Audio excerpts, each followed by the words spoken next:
Falou.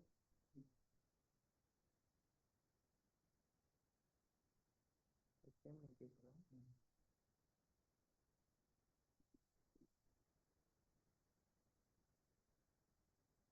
Onda.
Hello everyone, good afternoon and welcome to Keynote Session 3. I am MD Johirul Islam and I will be acting as the moderator of this session. The session will be conducted by Professor Dr. Johirul Islam Sarkar from Department of Tripoli, Ruwait. Professor Dr. Johirul Islam Sarkar is a distinguished academic and researcher whose contribution have significantly enriched the field of electrical and electronic engineering. We truly honored to have him with us today. Now, I would like to request the Honorable Session Chair, Professor Dr. Johirul Islam Sarkar, to conduct this session.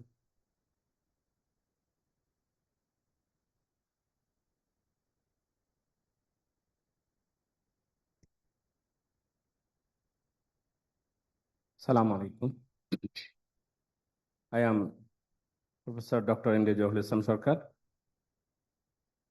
Session Chair, Keynote Session 3. Welcome to Keynote Session 3. The keynote speaker is Professor Dr. Nimai Kormokar, Monash University, Australia. I think due to some reason, the speaker was not available. So I would like to terminate this session now. Before terminating the session, I would like to discuss a short on this session. Dr. Nimai Parmokar graduated with MSc in Tripoli from the Monash University. Finally, he is a faculty of Monash University, Australia. He is very potential researcher. As far as I know, he has published a lot of patents and he is a writer of some books, maybe 8 books. So he's very potential researcher. I think if you are interested in wireless sensing technologies for Internet of Things in post-COVID era, you can contact with him later. Thank you. Okay.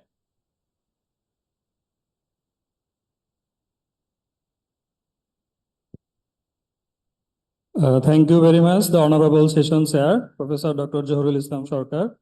And I am now I would like to request Professor Dr. Ajay Krishna Sarkar sir to hand over the crest to the Honorable Session Chair, Professor Dr. Johirul Islam Sarkar. Dear audience, please clap your hands to welcome and appreciate Professor Dr. Johirul Islam Sarkar.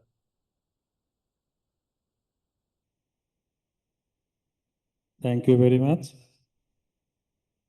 Our next keynote session, that is keynote session 4, will be started at 3:30. So please wait for the time. Thank you.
Sorry. He is also a head of electrical and electronic and robotics engineering.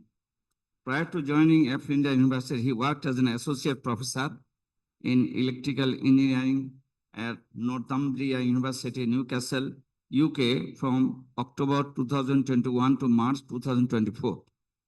At Northumbria, he was the head of electrical engineering. Before joining Northumbria, he worked as a senior lecturer in electrical and renewable energy engineering at Deakin University, Australia. He also worked as a lecturer in electrical and electronic engineering at Swinburne University of Technology, a research fellow at the University of Melbourne, and a research publication fellow at the University of New South Wales. In the UK, he has been a part of 1.87 million research project on the virtual power plant funded by EPSRC. In Australia, he has been successful in obtaining 9 externally funded projects, which attracted more than Australian dollar 13 million in total. So far, he published around 350 research articles, including around 140 high-quality journal papers. His research interests include nonlinear control of power electronic interfaces for renewable energy application, power system, dynamics, modeling, stability and control, power system fault analysis for bushfire mitigation, microgrids, AC, DC and hybrid AC-DC, grid integration of renewable energy sources, small and large scale solar and wind, transactive energy management and optimization for microgrids, smart metering, smart grid data analytics, energy storage systems, small and large scales and nonlinear control theory and application. So I think from him we shall learn a lot. It is an opportunity for us to listen and to hear the speech of Dr. Apil Mahmood. Hello, how do you do, Apil Mahmood? Can you listen? Assalamu alaikum, sir. Can you listen? Can you hear me? Yeah, I can hear. We are okay. We are Yeah. wa alaikum salam. Yeah. How are you, sir? Yeah. Alhamdulillah, after a long time, I could be able to meet you and I come to observe your appearance and face in laughing mood. Very good. Thank you, sir. Yeah, it's a great pleasure meeting you. Yeah, thank you. And thank you for the introduction. So you are ready to deliver? yes, if you are ready, then I can start. Okay. So we can start, I think, since he is ready already. Okay, please start right. your presentation. Okay, then I'll start. Thank you. Yeah.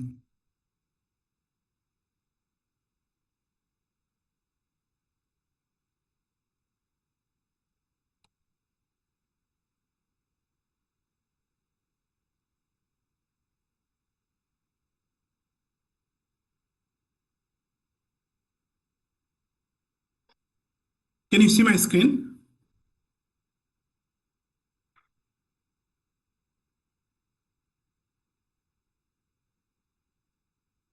Hope you can see my screen, and thank you everyone, and good afternoon in Bangladesh, though it's good evening here. So, and it's always a great pleasure to talk when Ruet invites. I had an impression that I'll be joining in person, but because of some other commitment here, I couldn't make it this time. Hopefully in the future event, I'll try my best to join. So today what I'm going to do, I'm going to present you smart energy management system for the future grid. And this is a work that we have been doing since 2015 in 3 different parts, I should say. I started this work in Melbourne, then in Victoria, then I moved to UK and continued that work. And even after returning back from UK to Australia, I'm in South Australia now, where this research is particularly most relevant, and we call South Australia. Adelaide is the capital of South Australia. We call South Australia as the global renewable energy capital of the whole world. And I'll give you some overview why we call it global capital for renewable energy. So here is the brief outline of my presentation. I will briefly talk about the similarity between Uber and future power grid. And also, what are the motivations and challenges that like triggered us to do this research in energy management systems? And I'll show you the proposed energy management system that we have been working, and also I'll demonstrate some example from the field trials that I have done in different continents, as well as what is the future visions and what we are aiming in the next couple of years to further advance the energy management system. And I'll end up with the summary. So, as I mentioned, there are a lot of similarities between Uber and Future Grid.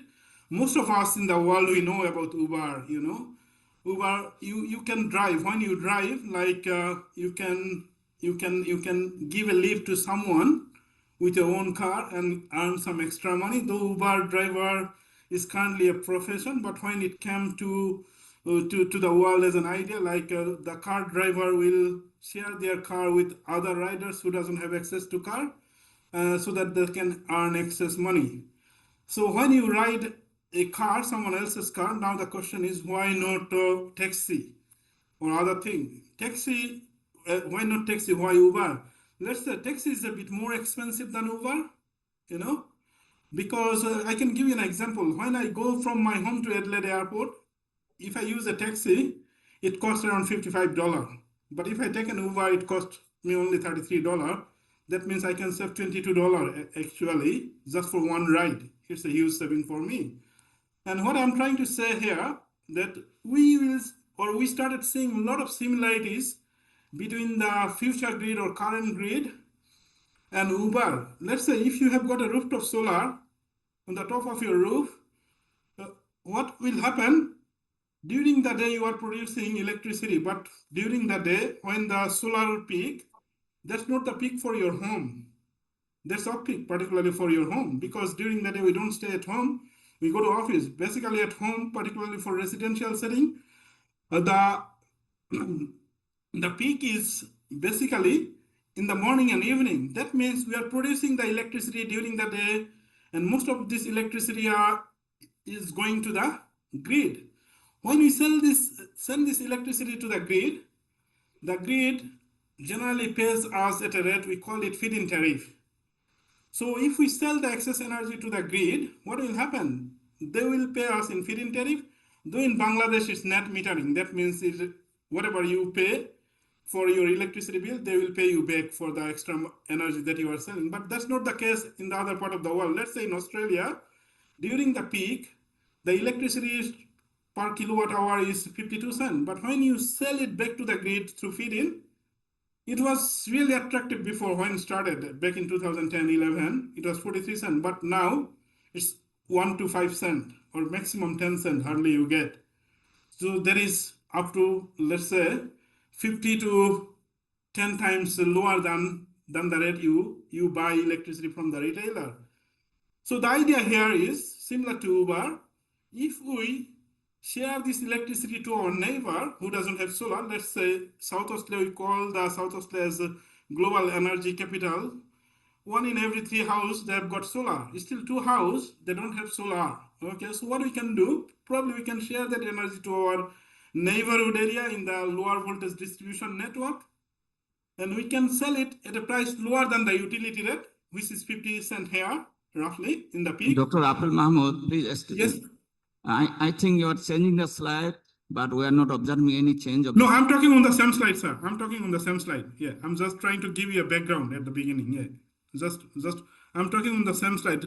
You can see the Uber and future grid. Is that right?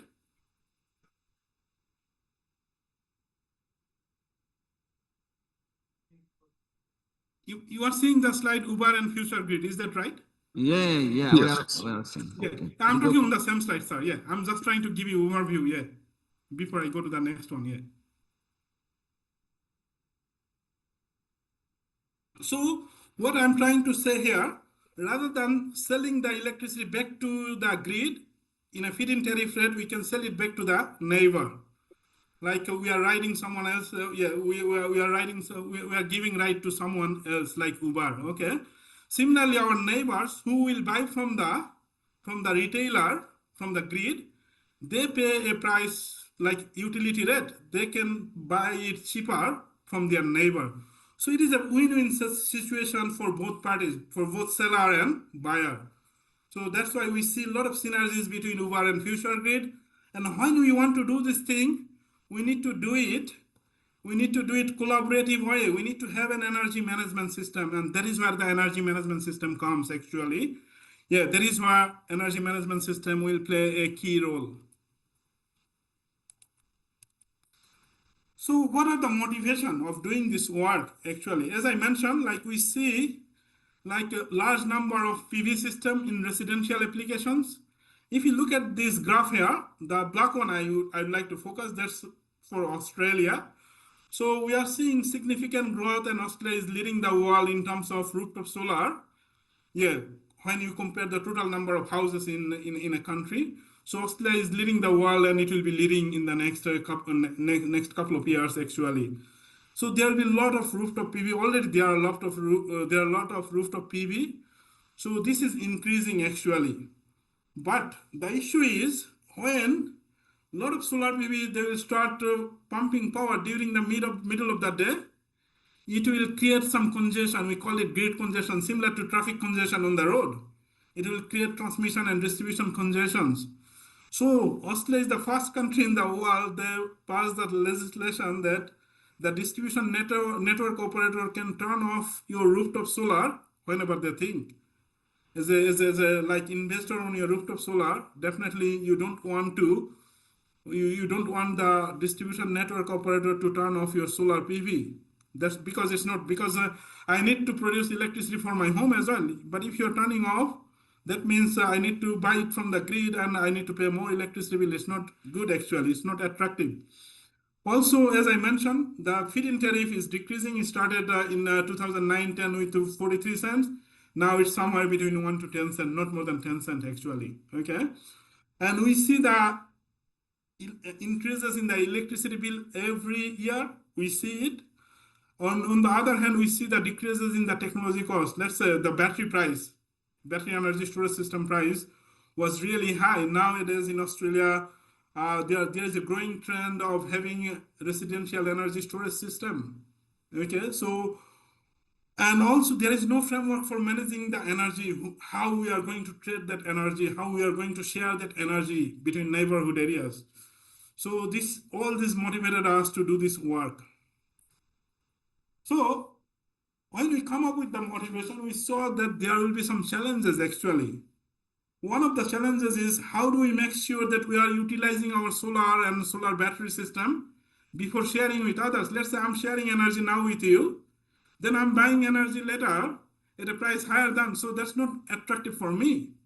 And also, let's say I want to participate into a platform, energy management platform. There will be thousands of customers who will have different choices.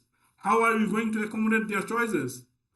And also, prioritizing the customer. How are you going to prioritize? Let's say one customer staying far away or one neighbor far away from you is giving higher price, but there will be loss, network loss. So if you consider the network loss, someone who is closer to you might be giving you a lower price. That lower price might be attractive for you. So that's why it is really important to prioritize those customers.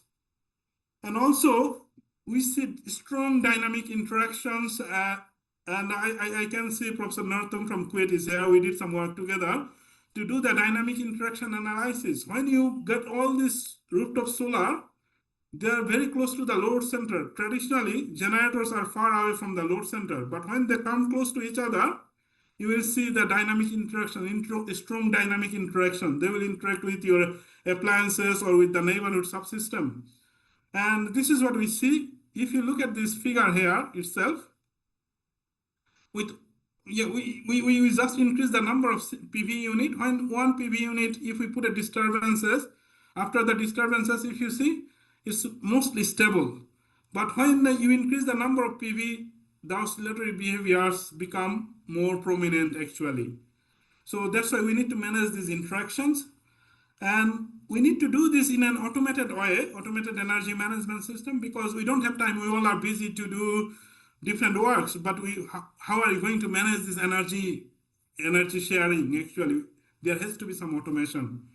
So these are the issues, and we try to cover some of this issue.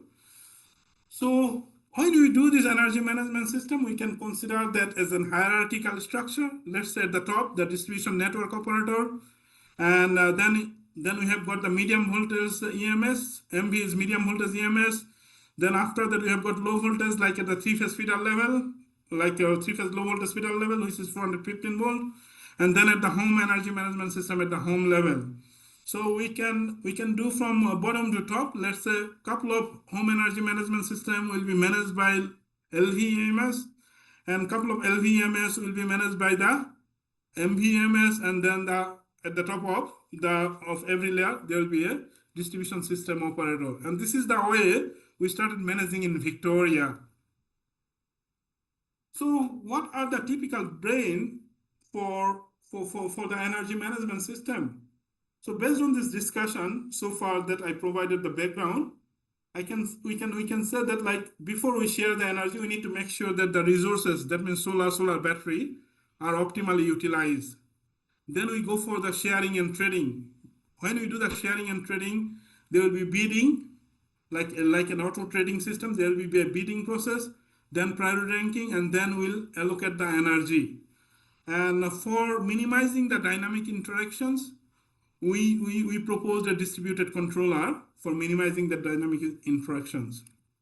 So for developing the platform, what we did consider 3 different types of houses. One type of house we defined as traditional house, that means no solar, no battery, nothing. And another type of house we defined as proactive house, that has got only solar. And another house we defined as enthusiastic house, that has got both solar and battery energy storage system.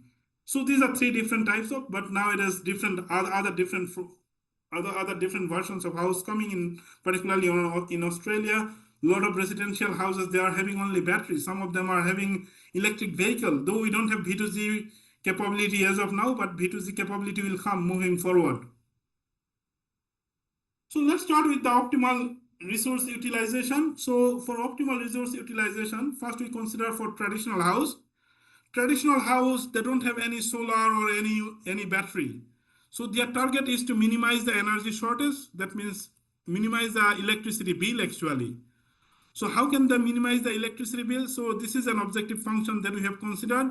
And we have considered they need to fulfill their load actually. The energy shortage should be less than or equals to their load actually. And RUY is the utility rate, EL is the load actually. So I define all these variables, but I'm not going to define separately.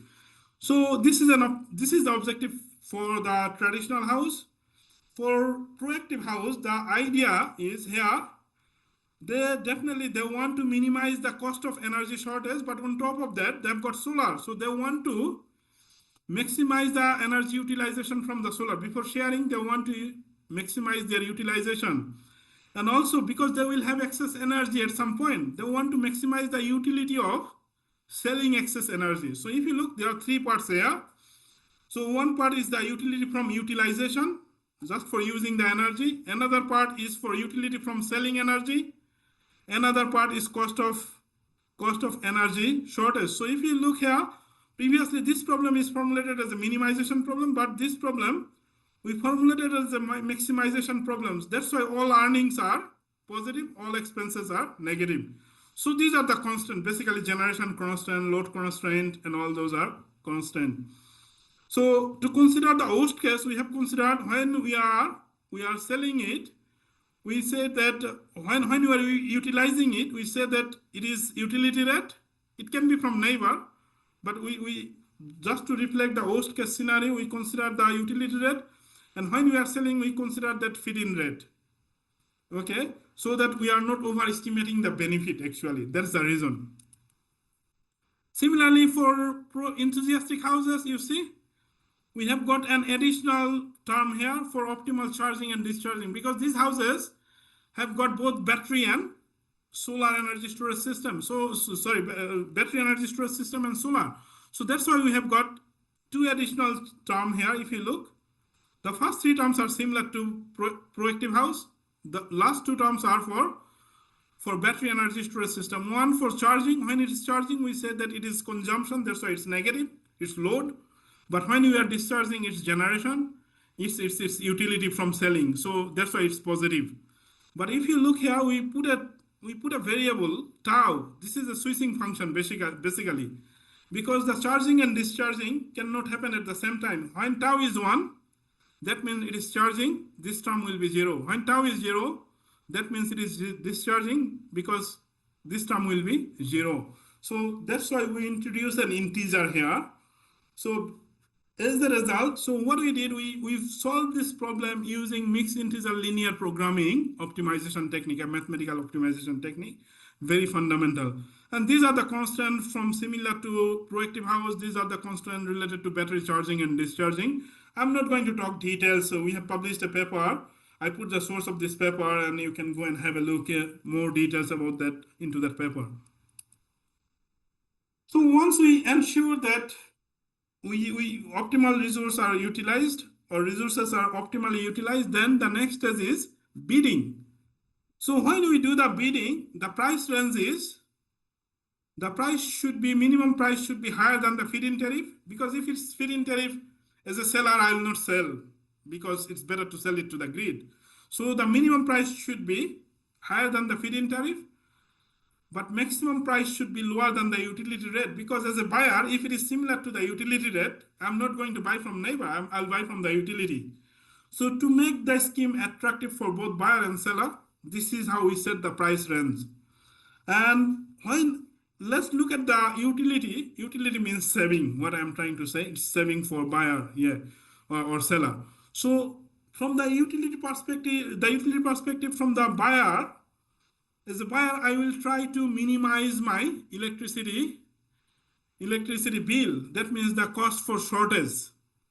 And this beta is a fraction, because as a buyer, I might not be able to buy all energy from one seller. I need to buy probably from 2-3 different sellers.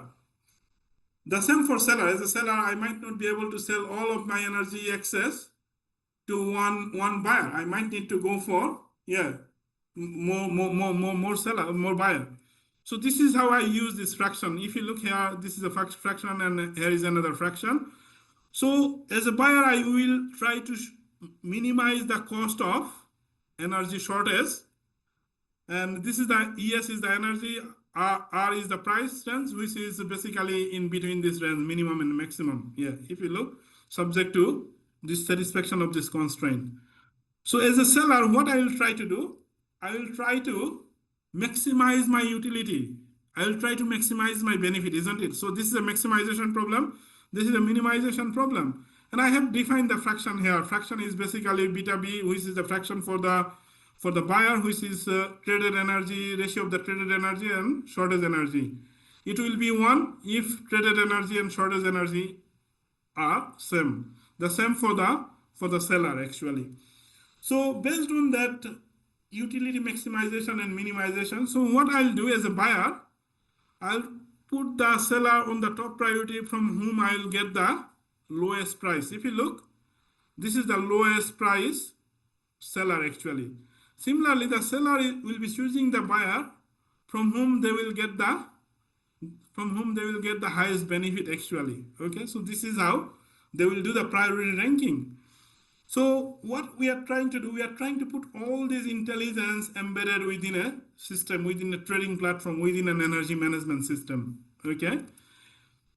So before we put all those embedding into a platform, so another objective was, or another brain of the EMS or energy management system was minimizing the dynamic interaction. Let's say this is the load center, and we have got all those micro energy sources. I put a lot of different other sources here just for the understanding.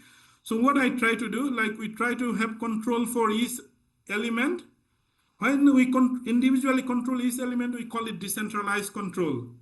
But when all these controllers are linked through a communication channel, then we call the controller as distributed controller.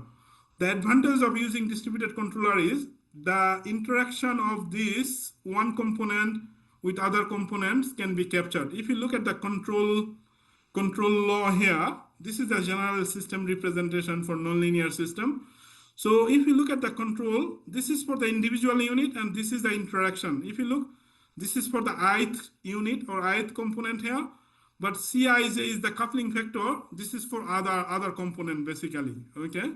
So this is how we minimize the dynamic interaction. So what we can do, we can embed all this system into a platform. This is the overall picture for an energy management system at the home level. Let's say what will happen, there will be buyer and seller. Buyer will have energy shortage, seller will have energy excess, and you can get that information from a smart meter. Nowadays in Australia, all houses, they've got smart meter. So once the shortage and excess informations are provided, so the bidding will start happening. So there will be a market interval, there will be a time frame within which the market should be converged. Otherwise, if we leave it open, the bidding will go on, the system will never converge actually. We cannot make it happen. So currently the market level here in Australia is 30-minute market level. So we consider 30-minute interval. So within the 30 minutes, they should converge actually. Otherwise we put the constraint to force them into the convergence actually. Then priority ranking, then this signal will go all this trading decision and will go to the distributed controller. Based on that, sharing and trading will happen actually. Okay, the controller will allocate the energy sharing and trading. So this is the overall framework. This is for one house, and it can be implemented for a microgrid with different number of houses. And so when it will happen, if you look here, we have got 4 different microgrids and we are calling them as microgrid cluster, okay? And all these microgrid has got different number of houses, K, L, M, N are not equal. That means they are heterogeneous, I should say, not homogeneous. They are not same actually. So what will happen, once we do the energy trading within a microgrid, so what will happen? That microgrid will have energy shortage or excess. Similarly, this will be same as for other. All these microgrid will either have energy shortage and excess. They will act as a house. All this microgrid will be acting as similar to a house actually. Okay. So the energy trading within one microgrid, we are calling it intra-microgrid energy trading. If you look, intra-microgrid energy trading. And once they do the intra-microgrid, based on their shortage or excess, they will try to cover their shortage or excess from neighborhood microgrid. So that is what we are calling it inter-microgrid. So these individual houses, they engage with intra-microgrid through energy shortage or excess, and intra-microgrid with energy shortage or excess, they can if it is a grid connected system, they can interact with the grid, or they can interact through the inter-microgrid. That means couple of microgrids in a cluster together, they will do that. Basically what I'm trying to say, there is 2 layers, one for intra-microgrid sharing, which is houses within a specific area. Another one is inter-microgrid, houses in couple of areas actually. Yeah, they will share with each other. So this is how we structure the layer as well. And in the worst case, like the grid will be there actually to support them, or other sort of backup mechanism will be there. So what I am trying to show you, I'm trying to show you some results here. And for that result, I have considered 5 different microgrid. And if you look here, they are heterogeneous. Why I'm saying heterogeneous? Let's say for first microgrid, we have got 3 traditional house, 4 proactive and 2 enthusiastic. And we intentionally left one type of houses absent in the next 3 microgrid. Let's say in the microgrid 2, we don't have a proactive, traditional. Microgrid 2, we don't have we don't have proactive, and microgrid 3, we don't have enthusiastic house, but we have got again all. In microgrid 5, we have got all but similar number of houses, 5 proactive, traditional, 5 proactive, and 5 enthusiastic. And these are the yearly generation and demand for each of those microgrid. Okay, so what we did, first we looked at the lower level, which is intra-microgrid trading. So we looked at particularly 8th interval, one of the interval within an year. So the notation here, M1T1 means microgrid 1, traditional house 1. microgrid 1, traditional house 2, because we had 3 traditional house in microgrid 1. Okay, that's why. So microgrid 1, proactive house 1. That's what we see. Yeah, we got, yeah. This is what we did in microgrid, first microgrid. Okay. So if you look, the energy shortage amount for a particular interval is really small. And when we presented that to the industry, they said that, oh, it's really small for an interval. But that's why what we try to do, we try to build the case for the whole year. Let's look at whole year, what's happening.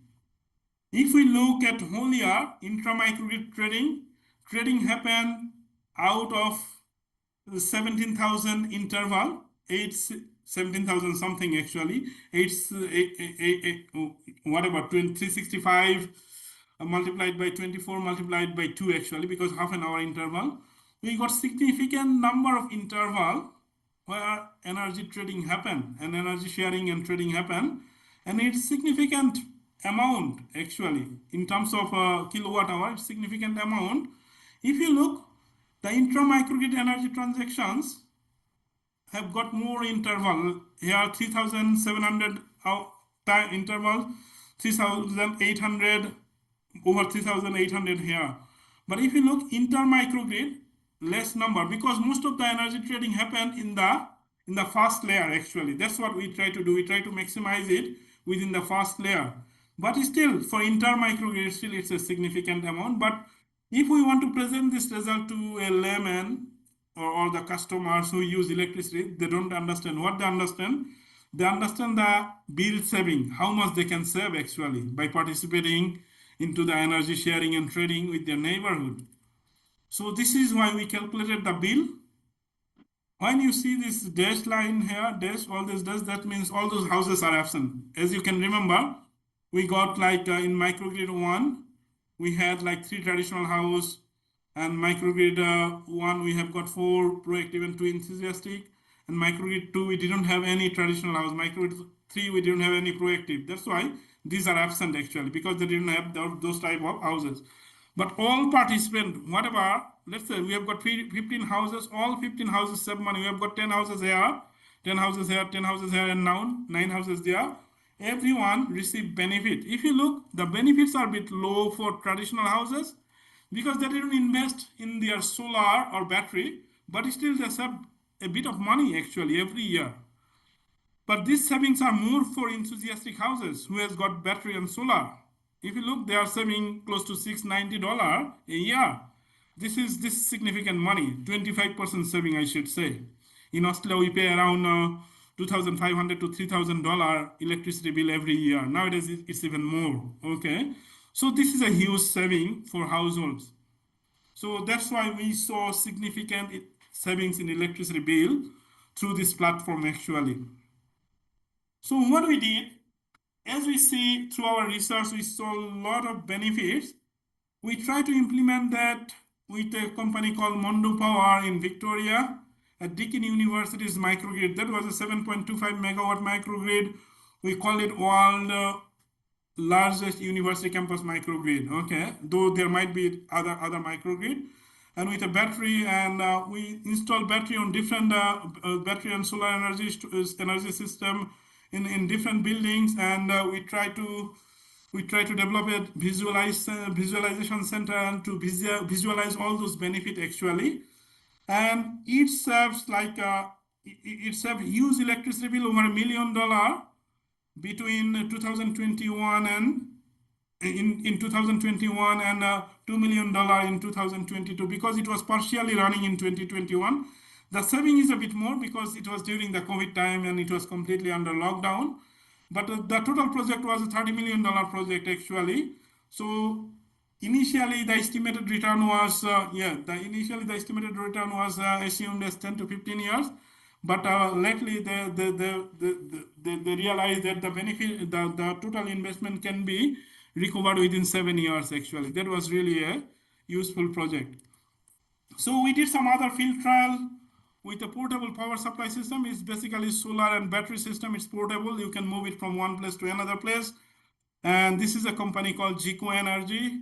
And we did develop that energy management system here. We implemented that, though it's a single, but they can share information with neighborhood, particularly in the in the holiday home areas, actually, where a couple of homes are placed together. That is where they are using it. And also for different even industries, they use it. When I moved to the UK has got a different landscape because sunlight is absent in the UK. Then we come up with an alternative structure, micro wind turbine with biodiesel and battery. And also there were a lot of talk about the green hydrogen. So we try to come up with an integrated system and implement that energy management system. We didn't finish that project as of now. I'm still involved in that project, but we are trying to develop a demonstrator over there.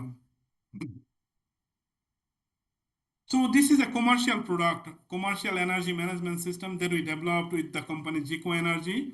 And it has been approved by two major distribution network operator in Australia.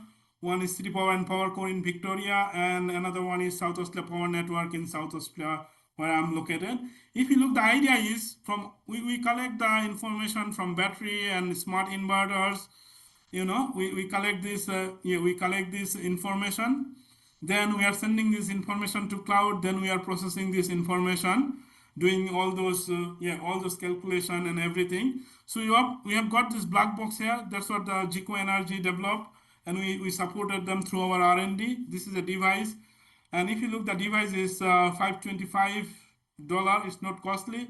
You can get that money back probably within a year or two. They are giving 10 years warranty for this device actually, so they can save more if they use this device for diverting their energy and managing their energy actually. So all these calculations are happening at this level. We are calling it mobile web or Marshall platform. That is why it's happening. So future, what we are trying to do, we are trying to come up with a vision of having smart energy hub for a smart city. If you look, we have got different facilities. Like this is the health, education, and community services, residential services, commercial, transport, and small industry. And we have got the energy services and energy supply systems here. And we'll have like we'll use that cloud communication and also the wireless communication to do all those information collection and processing. That's the idea. So this is still in concept, it's not in practice. And when I was in UK, we developed a virtual power plant. And this in theory, it's a kind of software. It was funded by EPSRC. And this is at the distribution level, but this is at the high voltage transmission level. We use a physics-based AI model to develop this virtual power plant. So now we are going even further beyond actually, because you see, when we are doing all this energy management system, computations are going to be more challenging actually. So in the next 5 years, we are anticipating that there will be huge development in quantum computing. And we can use the power of quantum computing to do some of those calculations. Though quantum computing is not easily accessible nowadays, it's cloud-based solution. It's not very well matured, but in 5 years' time, we are anticipating, as I mentioned, we are anticipating that there will be huge development. That's why we are going to use quantum AI and machine learning. And also, we are aiming to develop a demonstrator with the cloud-based platform. And I've been successful to get around $1.7 million from Department of Industry, Science and Resources under their Critical Technology Challenges program. Just before the COVID, I got around $1.5 million to do that demonstrator development. So we are currently working on the demonstrator development. So I'll just try to, I'll finish it soon. I was looking at time. I'm probably towards the end of my time, but I'll finish it soon. So before I finish, I want to give you a bit of idea. These are ongoing work. We didn't get any concrete result as of now. Okay. So you guys might come up and help us in doing some advancement in this work, probably moving forward. So if you look here, where the quantum computing will go, this is where, as I showed you in the Marshall platform, which we commercialize, this is the energy management system doing. So this is where we can do the quantum computing. Okay, this is currently we use the classical data server to extract that information and process that information and send that information back actually. And what we can do, we can have a hybrid structure, hybrid data server, which is classical and quantum combination of classical and quantum. If you look, we define the energy, pre-process the data, so data for the classical data server. Then we can integrate that classical data server with a cloud quantum provider. Then we can set up the quantum environment by installing SDKs and Qiskit. And then we can implement the hybrid workflow, develop and run that quantum algorithm. We retrieve the results and post-process the result into the classical data server, and we can monitor, evaluate, and scale up those. Okay, this is the approach that we are doing. And during the stage 1 of the project that I was mentioning, we completed the feasibility study and we saw that it is feasible. That's why they give us another $1.5 million to conduct further research actually. So I'm almost towards the end actually. So what I can summarize now, yeah, the energy management system that we developed, that's a generalized one. It can be scalable and it will help to optimally utilize energy resources, and you can incorporate your choices there. Let's say you want to participate for a particular interval, let's say only during the peak time. And it minimizes the electricity bills for all participants, whoever will be participating. And it can divert the excess solar at the low voltage network level. So it will assist to avoid the grid congestion at the medium voltage or high voltage level. And we saw that it is practically feasible. You can see it from field trials, like even the commercialization. And it is a easily scalable system, but we can scale it up by using more features like smart grid communication. Security aspect is coming nowadays, and also smart meter data disaggregation. Let's say in this country, like what happened when we get the electricity bill, so they give us the consumption, but in future, what the retailers are targeting, they will send the itemized bill. Let's say how much energy is consumed by your refrigerator. Your refrigerator, depending on the size, let's say supposed to consume around 700 kilowatt hour in a year.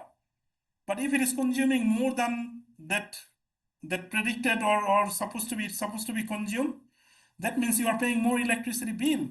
So what this data disaggregation can help, it can provide the itemized bill detailing the energy consumption by your major appliances in your house. And if those appliances are consuming more electricity bill than the expected, then it can provide some advisory services that, hey, your refrigerator is consuming more than that. If you continue using it, you'll be paying this amount of electricity bill in the next 1 year. It's better to reconsider buying a refrigerator. Okay, so smart meter data disaggregation will provide those kind of pseudo level advisory services. And as I mentioned, there are huge potential for applying quantum computing, because we saw that computation is going to be a more challenging, particularly when we go to the smart meter level data disaggregation. Yeah. Apple Maps. Yes. Hello. Yes, sir. I'm finishing. Yeah, this is the last slide. Yeah. So before I finish, I must acknowledge that the contribution from Nahida and other PhD student Jivanta and my industry partners. And that's pretty much. Thank you for your attention. And I'd be more than happy to take some questions. Thank you, Dr. Apple Mahmood, for a nice presentation. Actually, how the consumers can get maximum benefit, how the power are managed among the microgrids, finally quantum computing. I raise, the floor is open to the audience. If you have any question, please.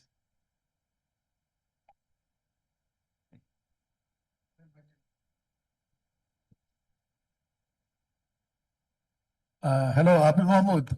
Yes. This is Ozoy Krishna Sarkar. Hello, sir. How are you? Good. I have one question. Yes, please. Your bidding equation for buyer and seller. Yes. Can you show me two equation? Yes, I'll go to that. I think you mean this equation here. Yeah, this two. So, where is the changes? Or these two are same? These two are different, because if you look here, ES is the energy shortage, here EE is the energy excess. Also, parameter different. Yes, energy excess. And this fraction will be different because the cellar, fraction for the cellar is different.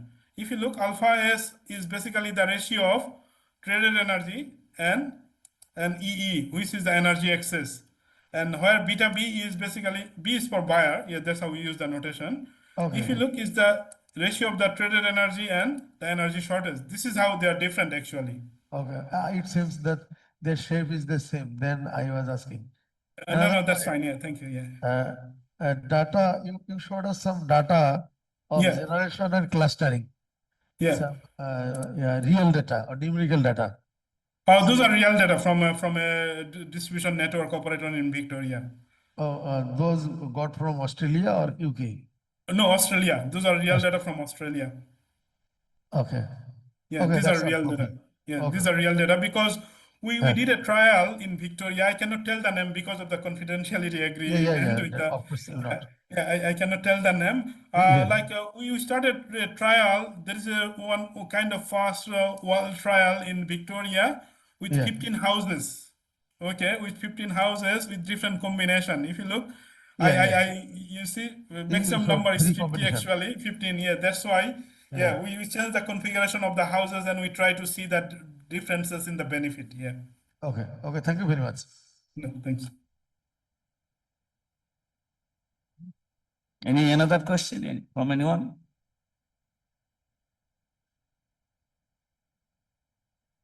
Some people are online. I think Mr. Tanvir Islam and Majia Islam. Do you have any question? I think there is a hand raise from MD Pathan.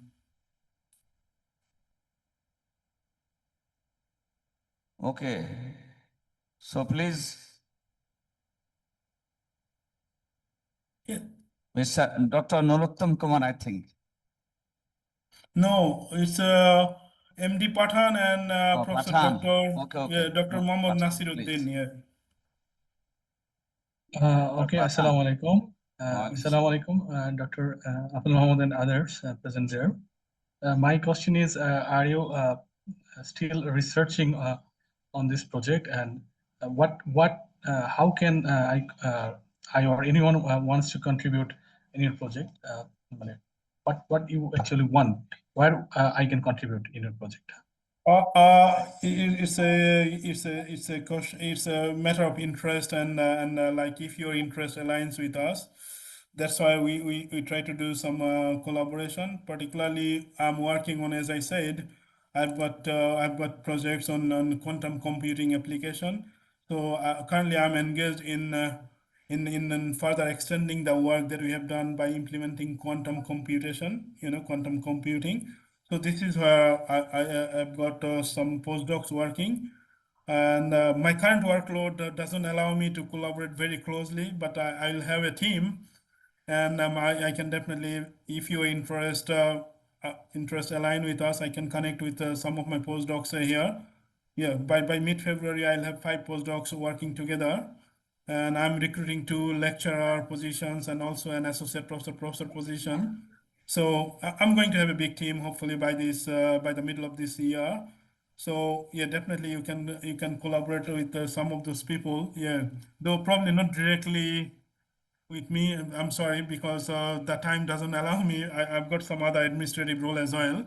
So that's why, yeah, probably not directly with me, but with my team, definitely. If you think that whatever I presented, if you think that that's attractive, and you can look at my Google Scholar, if you think that your skill align with whatever we have been doing here, so definitely happy to collaborate. Okay, sir. Another question is, how can I contact with your team members? You just contact with me and then I'll connect you. Yeah, you just send me an email and then I'll connect with some of the team member here. Would you please share your email? Oh, it's really easy. You just search our name and you find it. This is one of the tasks I always ask. Whoever asks me for my email, I ask them to go and search because this is one of the first criteria for research. You need to know how to search people. Yes, sir. Or search materials. Yeah, this is a very fundamental. Yeah, I never share my email with, when people ask me about my email, I never share it. Because you go and find us, because this is a very fundamental and preliminary requirement for research. Do go and find us. Don't ask this thing to any people, okay? Because if you don't know my name, you can ask my name, okay? And you can ask my card details and all those, but yeah, when you meet in person. But you know my name probably now, yeah, so you can see my Yes, name sir. on the screen as well. So you just go and find it. Okay, sir. Thank you. Thank you, sir, for your answer. Yeah. I think Professor Nasiruddin raised his hand before. Yeah. Thank you, Professor Apam, for your nice presentation. It was very nice. I was enjoying your thoughtful presentation. So one of the point that I need to know actually. So Yes, why please. quantum computing is needed? Is the calculation load is so high, or is there any specific benefit in computing methods of quantum computing? Yeah, thank you, Professor. Yeah, that's really nice question. Yeah. So as of now, we can handle that. We can handle the computation with the existing platform, with the existing classical computing. But as I was mentioning, like there is a competition in Australia, in Australian scenarios, among the retailers, because the retailers, as you know, the Australian energy market, or even I think you are from Canada. In Canada, it's more or less the similar. You'll have a range of retailers. Okay, the retailers try to attract their customer by offering different services. Okay, whoever provide better services, they get more customer.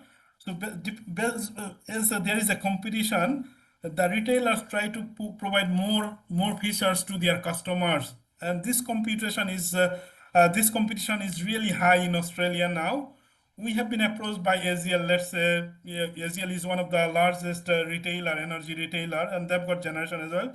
We have been approached by ASIL that, hey, can you do the smart meter data disaggregation, look at the appliance level at the house, and tell us how much the appliances are consuming energy actually. So to do that level of computation, actually, it will be computationally heavy. And we did some we did apply some distributed optimization as well as decentralized. Decentralized, we saw that it was taking like hours after hours to converge, and also it was taking like even with the distributed, it was taking a bit long time to converge actually. So that's why we are anticipating that the competition will be a big problem actually. Yeah, moving forward if we are going to the appliance level. But if we don't go to the appliance level, competition is not a problem. At the house level, if we just stick ourselves within the smart meter at the smart meter level, it's not a big problem. Still, it is manageable with the classical. But if we are going beyond that, then competition is a big challenge.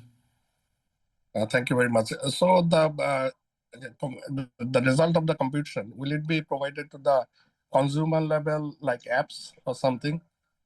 Through apps they can predict, not like even AGL, I use AGL. I can predict how much electricity bill is going and all those things, not at the appliance level, but they will through app, but it will take probably 10-15 years. That's what we are anticipating if it's happen actually, at least 10 years, yeah, not sooner, because as you know, quantum is not matured as of first of all.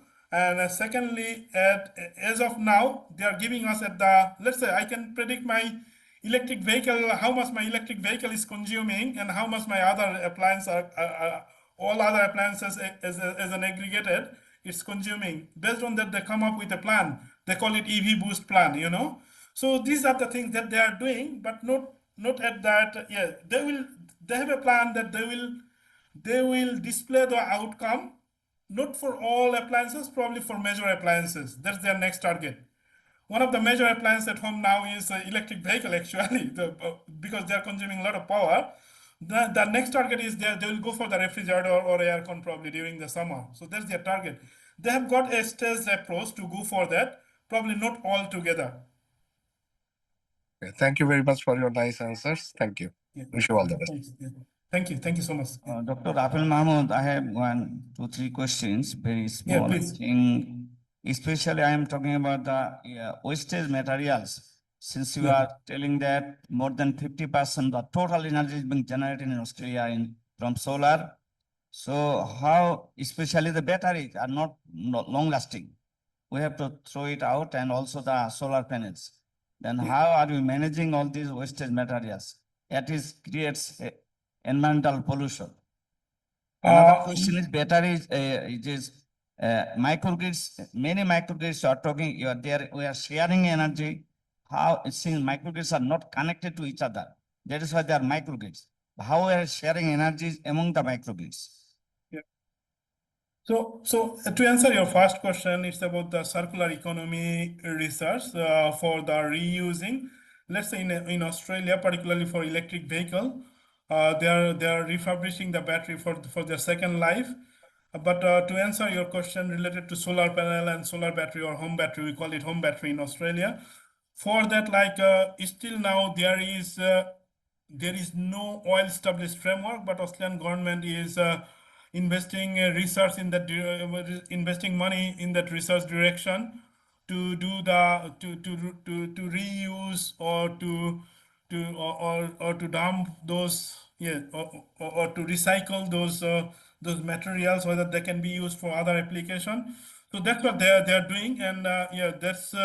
I'm sorry, I cannot tell you much about that because that's not within my remit. And but I've got colleagues here within the university.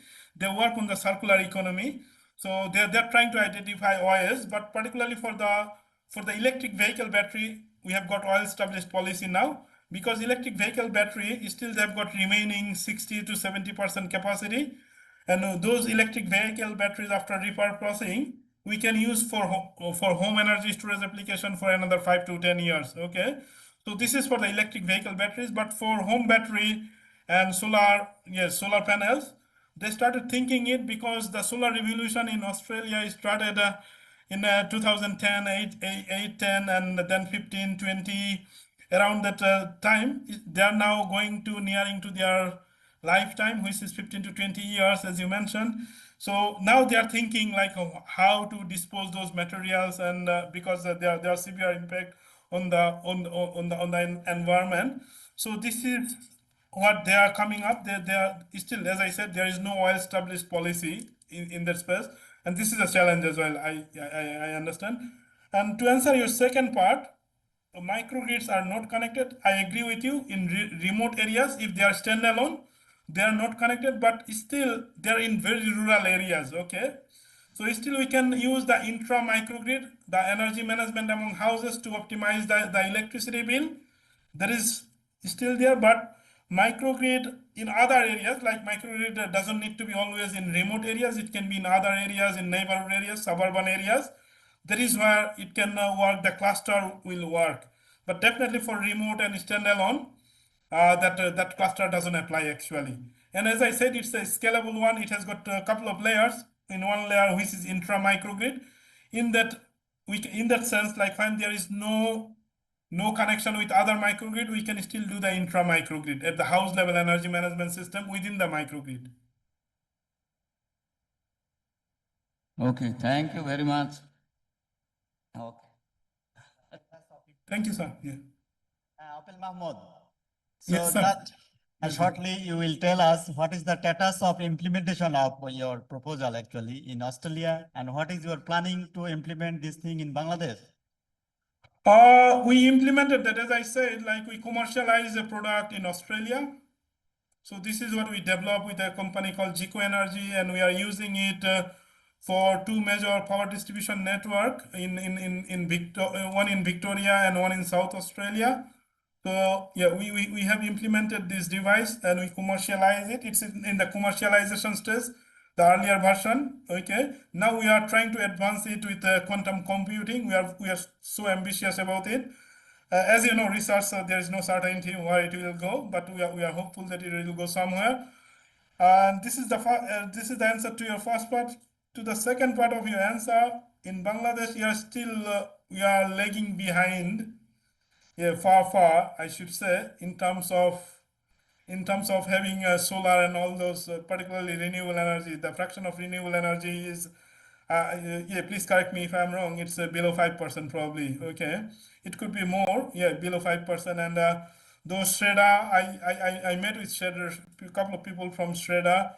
which is Sustainable and Renewable Energy Development Authority, and a couple of my friends and juniors were there. Still, I think one guy from 04 Electrical, Rashid, he has been working there for a couple of years. And again, there are a lot of policy barriers, I believe there, though I shouldn't be talking about political aspects or all those aspects, but there are a lot of policy barriers. And I was a part of BEPRC, Bangladesh Energy and Power Research Council, since its inception. And we saw that we had a couple of meetings with the then energy advisor, and it didn't move further. Definitely, if the government and other policymakers come forward, and definitely we can come up with strategies. So what we need, we need strategy here to make things happen. And as far as I know, there is no concrete strategy. There should be a renewable energy roadmap for Bangladesh, I believe. Okay, then within this roadmap, what we want to do, that's what we did. When I was in Victoria, it was a regional part.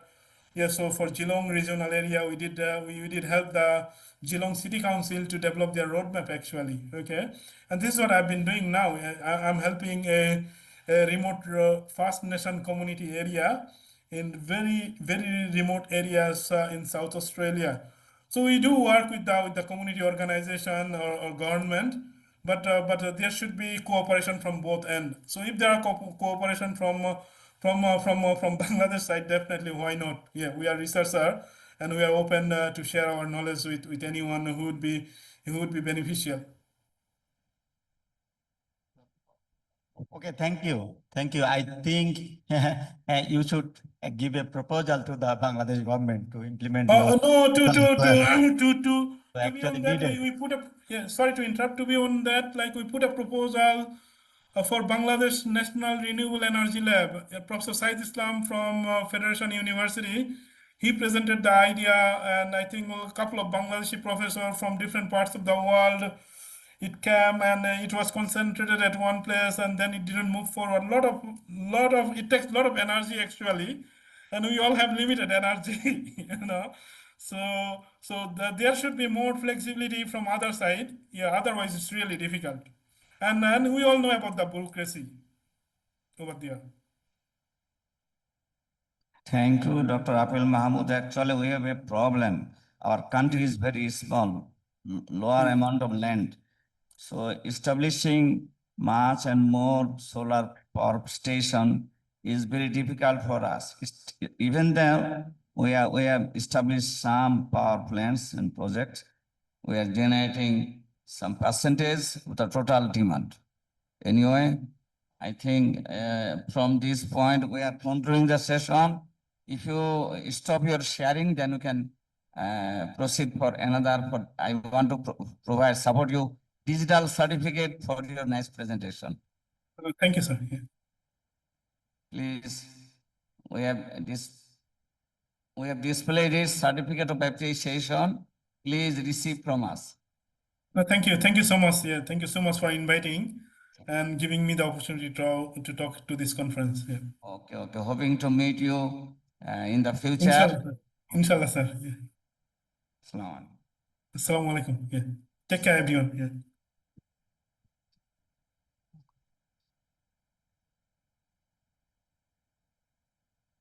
Thank you very much, Honorable Session Chair, Professor Dr. Mohammad Faizur Rahman, Department of Tripoli, Green University. Professor Dr. Rahman is a renowned professor in the field of electrical and electronic engineering. Now, I would like to request Professor Dr. Ajay Krishna Sarkar to kindly hand over the certificate to the Honorable Session Chair as a token of appreciation. Dear respected audience, please clap your hands and welcome Dr. Faizur Rahman.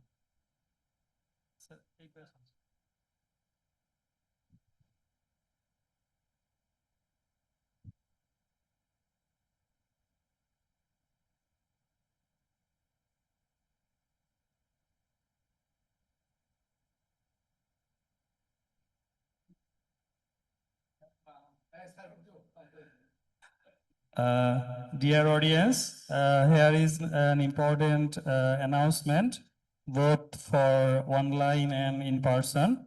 Our next session will be started at 4:40 So before this time, you can take your snacks. Snacks will be served at second floor ET hall room. Okay. So our next session will be held at 4:40.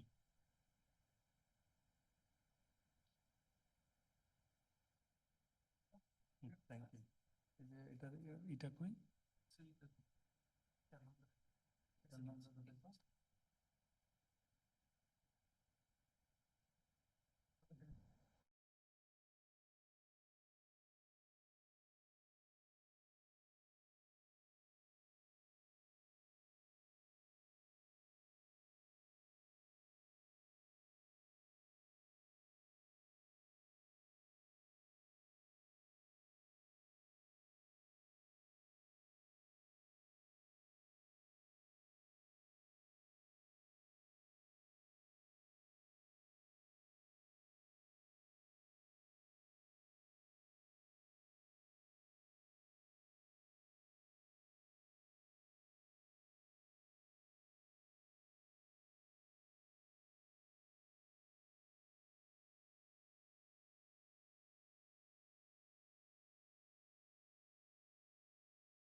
Sir তাহলে নিচে যে third bio, হ্যাঁ departure পরে যে অ্যাটেন্ডেন্সটা হচ্ছে তাহলে mobile এটা হচ্ছে পরে attendance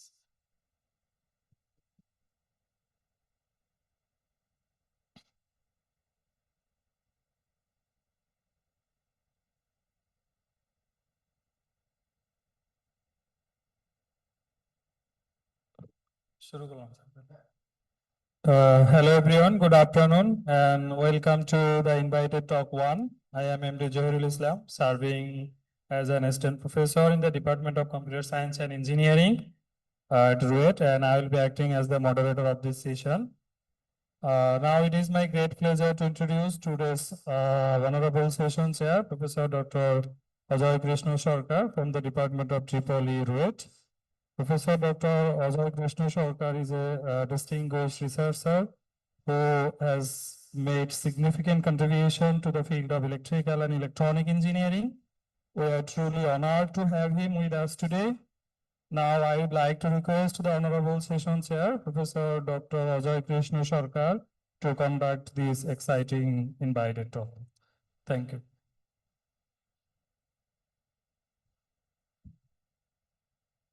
Welcome everybody to this invited talk. The title is Shiftless Technologies in RF Identification and Sensing, a state of the art and beyond. This invited talk delivered by Dr. A.K.M. Zakir Hussain, Deputy Head, Microwave Research Group, University Technician, Malaysia. Dr. Zakir has a very amazing research profile. He received BSc degree from RUET in 2007, master's degree from University of Glev, Sweden, 2013, and PhD degree from Islamic University of Malaysia, Kuala Lumpur, Malaysia, in 2017. He is currently a senior lecturer with the faculty technology done, electronic done, Computer University Technology Malaysia. He was a postdoctoral fellow with IIM from 2018 to 19. He is also serving as a deputy head of the Microwave Research Group in the Center for Telecommunication Research and Innovation in UTM. He has authored and co-authored more than 75 peer-reviewed journal articles and conference papers, and has secured around RM 300K in research funding through various competitive grants. His current research interests include microwave passive devices, shiftless RFID technology, microwave passive sensors, MIMO antennas, and 5G mobile communications. He is a certified engineering technologist with the Board of Engineers, Malaysia, a member of the International Association of Engineers and IEEE Society, a member of IET, graduate technologist with Malaysian Board of Technologists. He serves as a reviewer of journal, including IEEE Transaction, Elsevier, Spinzer, and others publishers. So I would like to request Dr. Zakir Hussain to start his invited talk. Thank you very much.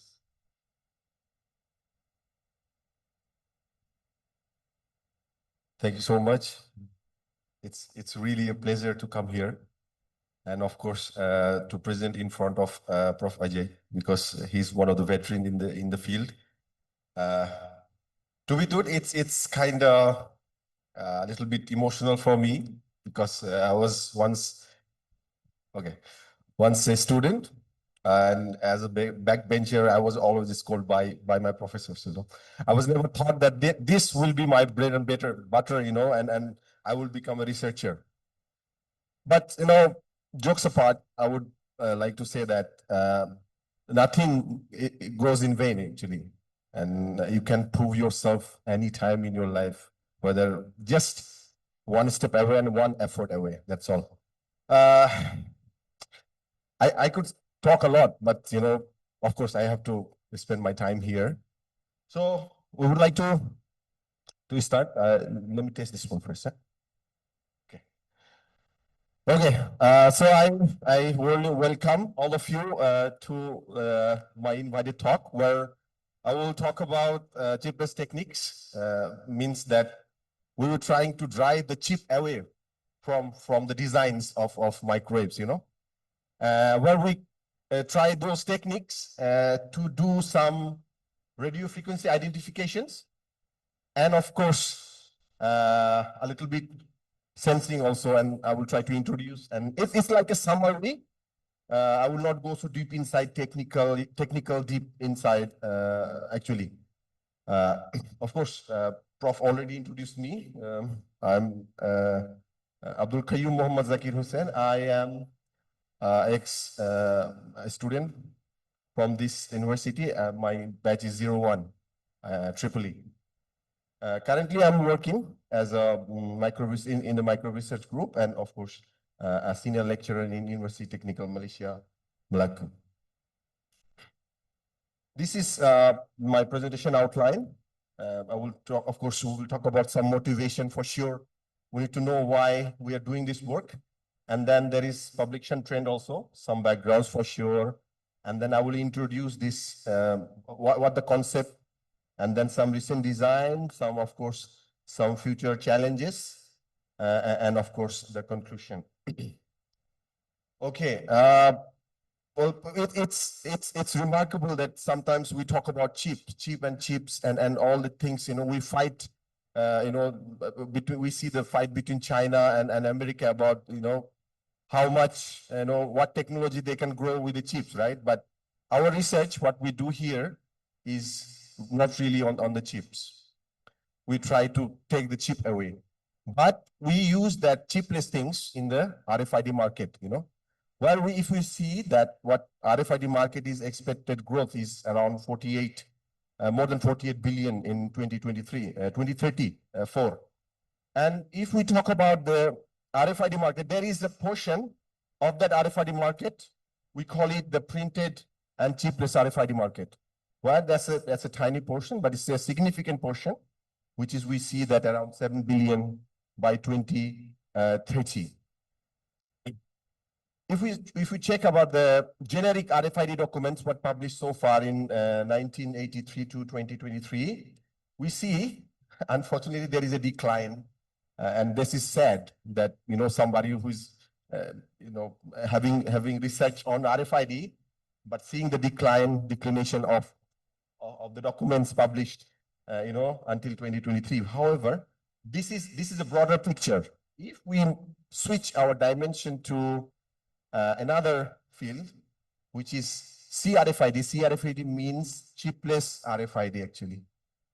So we see a contradiction here. We see here that this is declining, right?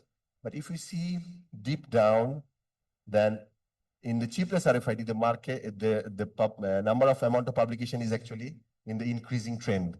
So it means the RFID which have chip is actually declining. But those RFID which does not involve chip means the chipless RFID, which is actually having a trend, increasing trend. So this is the rising field where we actually can see the RFID and of course RFID-based sensors. So both are in the rising. This is the motivation actually that what we we get and this drives us to continue our research. Now we will move on to the backgrounds a little bit, a little boring part, but of course I need to introduce what technology is this RFID. RFID means radio frequency identification, and a generic term. We know this already, and it came from a large section which is called auto ID, where there are various types of branches, and then one of the branches we call radio frequency identification. It has been introduced in Second World War, where we have trouble of identifying whether the aeroplane was friendly or it is from the enemy. So in England, that was the first time when they have introduced the RFID in World War II. Since then, there was an evolution, a revolution or evolution, whatever we say that. But from 1945, there are many, many stages that it passed through. And so far, we still here, and there are a little bit, we see that there are huge market keeping. However, I don't want to go through this one and explain it because this is for the people who are doing marketing or something like that. But I would like to just tell you that these are the trends that the RFID evolution have gone through so far until 2025. These are few applications so far that, it's of course not limited to, but there are various applications that so far the RFID has been applied with. Logistics, automobile, especially the logistics part is very, very dependent for RFID.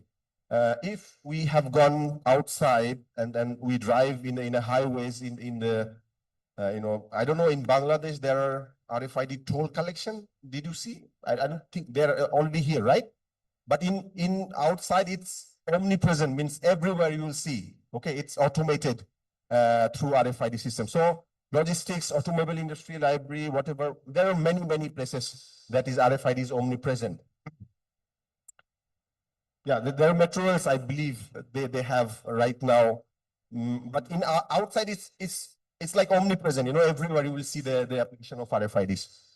Okay, now it's still a little bit more onto the background of RFID that if we talk about the components of RFID, there are basically two different components. One is transponder, means the tag. Tag itself is attached with a product or object. And then there is, of course, a reader, which actually connected to an antenna, where the antenna actually is a gateway of the communication with the reader. However, there is a key statement here that any RFID system or any kind of system we call RFID is totally based on the nature of the tag. If the tag is chipped, then usually that is chipped RFID. If the tag have a battery, then it's a battery with battery. And then if this doesn't have battery, then it's a batteryless. So the whole thing, the whole system actually depends on the nature of the tag. It doesn't require the RFID reader, because this one, the RFID reader is designed based on whatever the nature of the tag. There are many ways to actually classify the RFID transponder, which we also call the tags, because transponder is synonymous to the tag. However, to classify it in generic way, not in the technical term, we call it active, passive, or semi-passive. Active usually means that we have a battery, but there is an active element there. And passive means sometimes we have battery, but maybe it's not used for the communication, just to keep the memory alive. And sorry, the passive, I think I'm a little bit wrong. Semi-passive are those things actually, that it have a battery, but it's only for the chip, to keep the chip alive. But the passive means there is no battery involved. Okay, so in those types means based on power on board, as we say that there are active, semi-active, passive, and passive. The passive there are two types. Okay, in a generic terms, there is IC tag, means integrated circuit tags, and there are chipless tags. Okay, and this is some different designs. You see the IC tags means sometimes keychains, that sometimes car keys and everything. They're quite omnipresent, where there are batteries, and with the battery it acts like a beacon. So the whole thing becomes active. Some passive means like the toll collections and everything. It's still passive, but there are semi-active, means there are battery, but the battery doesn't communicate with the reader. And these are the designs which are actually chipless, means there are no chip here at all, only some microwave resonators. I will describe this one later a little bit more, in more details. Now, what happens and why we are actually trying to develop the chipped RFID system? Because of the limitations of the barcode systems. Okay. So what happens with the barcode is for sure they need line of sight communication. Okay. So if there is no line of sight visibility, then you cannot read the barcode system. Of course, the barcode system have a problem with the warrant here. And of course, if it dents, then it's a problem, another problem happens. And of course, since this is line of sight, and of course, if you don't have line of sight, then is for sure it is orientation sensitive. So due to this problem with the barcode system, this UHF passive RFID system actually can totally give a solution for all the four things. Okay. Now, how this UHF passive RFID works is we need to check their RF signature. So what happens that RFID reader sends the antenna, RF energy, and then it's tagged with, of course, maybe some product. Let's say this is a any wearable device or a garments or anything. And then when it hits, and then due to this antenna it receives, and then there is a chip here. This chip actually changed the coding or whatever signature it's been encoded before with, and then another antenna or maybe the both antenna sends the signal back. Now when the signal comes back, and then we see the RF signature here, and of course with this some amplitude keying or maybe some frequency shift keying, we try to decode whatever the information here in a binary form. Once the binary form is done, then we assign a special, we call it EPC product code, means electronic product code. And then we can know that, okay, what are this is from what company this is, from what serial number here, and so on and so forth. There are many information can be encoded through this one. So now the thing is, what is the basic parameter of interest for the IDing is this, the generation of the bit sequence. So if any techniques can be replaced, if we can change anything here that can replace the chip and then still generate the same bit data, then for sure we will be independent of the chip, right? So this is where comes the chipless techniques. Now, what we do here, that we use the microwave techniques, microwave resonators. So we use one antenna here, another antenna once received, or vice versa. RX, it can be work as an RX or TX or vice versa. And then we generate a chirp signal here, constant amplitude signal here. And then there are some resonator placed here. If you see here, there are some microwave resonators here.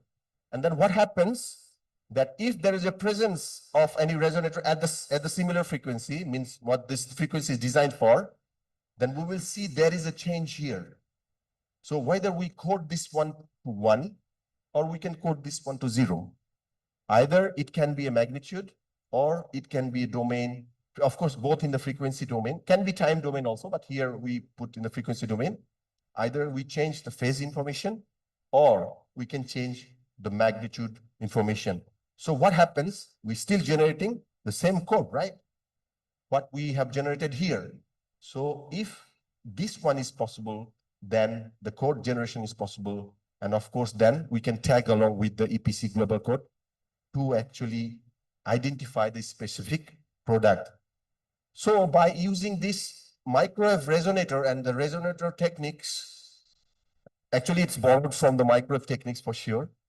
This whole basis of CRFID system is built on. This coding elements, what replacing the IC actually can be any kind of microwave multi-resonators where the multiple is, let's say we have 1, 2, 3, 4, 5, 6, or 7 or multi right here. So each resonator is actually designed with a specific frequency signature. So once signal passes through and we have a deviation here, and then as many as we have, as many as deviation we have. If there is a presence, there is a deviation. If none, there is none. So either way, we can do 1 and zeros, 1 and zeros, and so on and so forth. This is actually we called OOK system, means on-off keying. Once I finish, maybe I can ask. Sure. Okay. So after that, this is the basis of the designs of the replacing of the IC with the microwave resonators and everything. Now we move forward for a few of the works. Just one work from my side is this is the extension of my PhD thesis, where we use we call it truncated C resonators. And then once we implemented, and then we try to create some coding with the 9-bit coders and everything. And we successfully did on-off keying. And then, we published, I think, in some letters maybe. And then, of course, based on that one, we have decreased the size around 86.7%, which is actually pushed the technology to at least to a very dead end in terms of physical bit numbers. Now, if we move on to that's so far I have discussed on the identification side. Now, not only this type of sense, this type of tags only can ID, but actually it can also act as a sensor along with the tagging options. So far we see that there is only resonators here, right? But if we dedicate few resonators for sensing, it is possible. So what we do in a generic way, that we keep a section for IDing, and then we keep a section for sensing. So this section, whatever receive signal, and then whatever changes we have here, we will identify the product, and then anything changes here due to this, we will make it as a sensor or as a multi-sensor also. Means it can be, any kind of pH, temperature sensor, or can feature, whatever, whatever is the interest of the researcher. The similar way, actually, if we dig a little bit deep, then there are few things that to be revealed. That for IDing, we need mostly the OOK system as on-off K system, we said, and then for sensing scheme, there are two different ways we can sense. One is the frequency shift keying, another is amplitude shift keying. But the whole thing, actually, generically, we can say it is actually based on the microwave resonator design. And of course, for the detection, there are two types: retransmission based, which is S parameter based, and there is one we call RCS. RCS means the radio construction based. Of course, both have pros and cons, So detection scheme, when RCS we use, basically the tags become small. However, the problem with that we need a multiple antenna system, to read, where there is a possibility to crosstalk. One more thing is that we need to have a multiple S parameter reference with tag, no tag, and so on and so forth, and then reference object needed to be calculated to calibrate. So the problem happens due to the problem with that so many times your measurements, the calibration goes away. So this is one more problem with this design. So tags become smaller, but the problem happens with the calibration because of the multi-stage measurement system. However, there are some designs here. This few are split ring resonator based, and they are C types, and this is also a rectangular base, and this is a circular one. This is just just for an overview. To solve the problem with the calibration, there is one more system, a detection scheme. We call it retransmission based system, where we use just S parameters to detect, where with antenna, and there is a sending and receiving antennas, and of course it's tagged along with the reader. But the problem happens that the tag becomes very big. So another problem, there is no free lunch, So it becomes a one-step measurement system, but the tag becomes very big. So far there are things that we are still trying to, it's still under, many things needed to be considered before we go for commercialization. For the OOK system, actually, we see that, as I told you before, that if there is a presence, there is 1, and if there is no presence, there is 0. So multiple bits can be generated, and along with this one, the sensing bits can be given, and this 2 for the sensing, we have two more schemes. One is frequency shift, means different, let's say different temperature will give us different frequency. So based on that one, we can keep a linear relationship, and then we can actually develop a sensor. And similar way, we can also develop a sensor based on the amplitude shift keying, because a different amplitude will represent different parameter. But of course, there are so deep inside, very, very technical thing. I'm telling you in a very generic way that mostly we depend on the material, what the tag is designed for. Of course, for the sensing part, we need the aid of the sensing materials. Let's say we try to develop a multi-sensor where this is a temperature sensor and this is a humidity sensor. So we need to choose among those sensing material or smart sensing material where one is temperature sensitive, another is none, but that's one is humidity sensitive. So we have to choose in a very, very, smart way. Let's say we use hydrophilic polymer here, and then we use a liquid crystal here to make this one temperature sensitive, and so on and so forth. So this one becomes temperature sensor. This is a resonator. This one becomes humidity sensor, which is another resonator, but this one is for only IDing part. So they don't interfere with each other because they are orthogonally, materialistically, they are materialistically orthogonal, and they are also spaciously also orthogonal. So something like this, that we are trying to employ and try to develop. So far, there are applications. There are various applications we are trying to implement. Recently, we got accepted in a partial discharge also in IEEE TAP. Due to short time, I couldn't reveal those results and everything. And also, there was one multi-resonator also we have got accepted in IEEE TIM. However, there are ways of building the sensor with single parameter and also can be done with multi-parameter where dual and triple parameter sensors are there. However, triple parameter sensors are very rare. Even though dual parameters, there are few, but these are very rare. These are some works. I will go fast on this. I will not talk much on these type of things.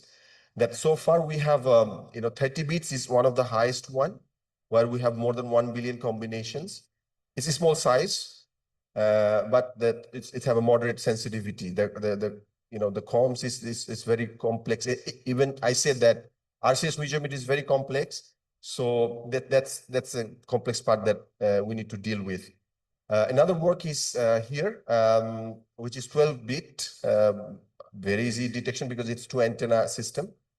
However, this is also a very big size, and of course the dynamic range is low. Another work is here that they have achieved 22 bits ID, which is 4 million combinations, small size. The same problem that is a multi-stage detection, and of course the dynamic range is not so good. This one also, I think this is a work of Karmakar, I think one of the earliest work where they used 3-bit only, where this performance is not good, but it's a very significant work. This is one of the pioneer work where they have used different multi-sensors, for the multi-sensing capability, showing the multi-sensing capability of chipless RFID systems. And this is I think this is so far the last work that I'm gonna show, which is 24-bit ID, which have of course millions, hundreds of millions of combinations. It is a small size, which have good dynamic range, but of course because of this RCS system, it have a low multi-stage detection and have a very low sensitivity, which is not actually, most of the works are actually having difficult so far. Long story short, I would like to say that this is still in the incubation of the lab. There is no commercial implementation still. There is no market share still. In no country has been implemented yet because of these problems so far we couldn't solve yet. Because there is no dedicated reader like UHF. Of course, low reading range because of the FCC regulations.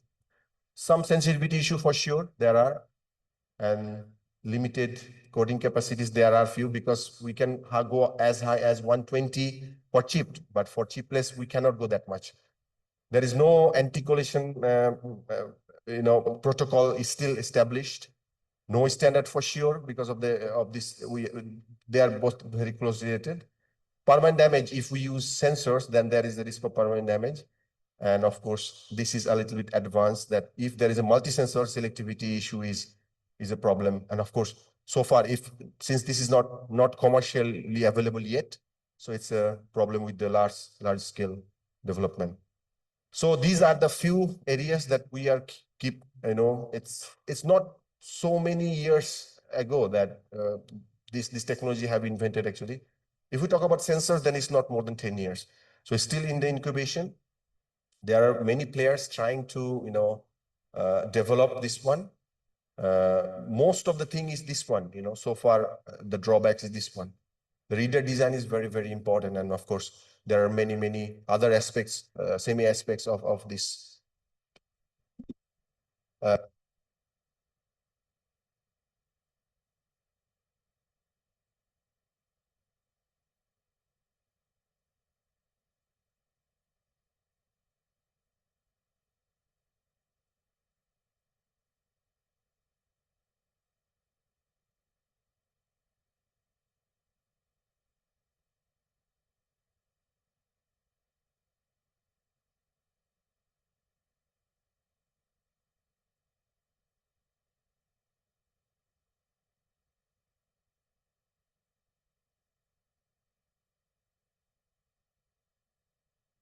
Hello.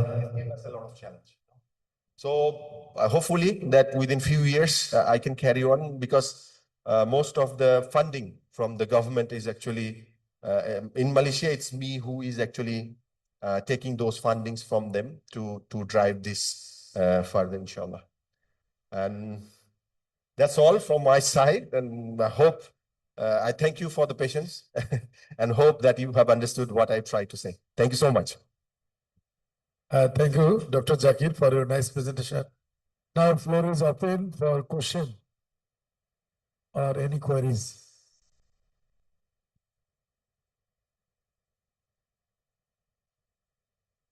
Thank you, sir, for your nice talk. I have very simple questions. What was the type of the sensor or the tag? Is it passive type or active type? What is the source of the power? It's okay. Since this is a chipless tag, means the tag will be chipless and there will be batteryless. It means the tag itself will not have a battery and it will not have a chip. But the communication will be done with the reader, right? Reader cannot be batteryless. Reader cannot be chipless. So of course the reader will have a mixed signal board, right? Where it will have a VCO and then so on and so forth, right? So the reader will send the integration signal, which will have a power, and then we will use back scattering signal. So if it's a chipless, then the chipless means the nature of the tag is chipless, not the reader. Reader have to be with power.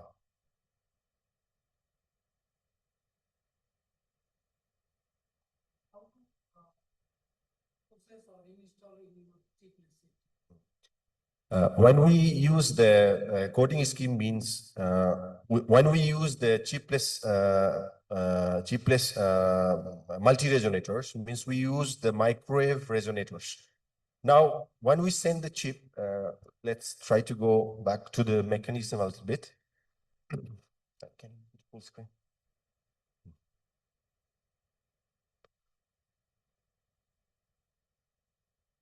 Here, this is the mechanism here. Consider this one is reader, and then the reader is sending a chip signal, which is linearly increasing frequency with a constant magnitude, right? And then what's receiving, and it's passing through these resonators. If the resonator is present there, then there will be a change here. So we can consider that either 1 or 0. It depends on who is designing.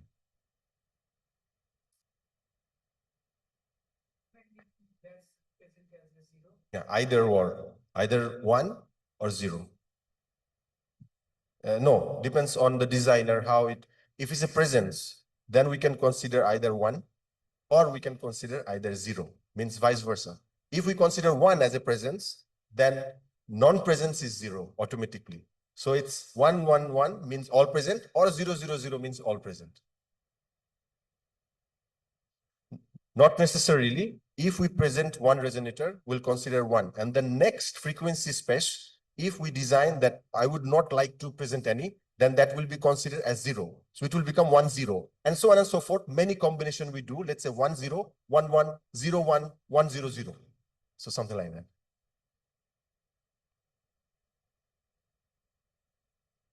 Yeah, the frequency is ultra wideband from 3.1 to 10.6 gigahertz.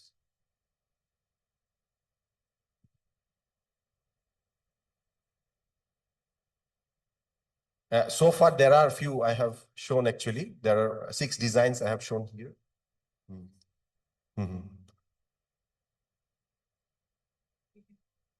Okay, application specific is identifying, means IDing. IDing, how the IDing happens is like this. So if the coding is generated, then due to the coding, we assign an EPC, means electronic product code, for the special. Let's say this is the shirt, right? And this produce 10110, means with this we assign a certain product. If this is 1111 and all one, maybe this would change. So that's way that different identification has been done.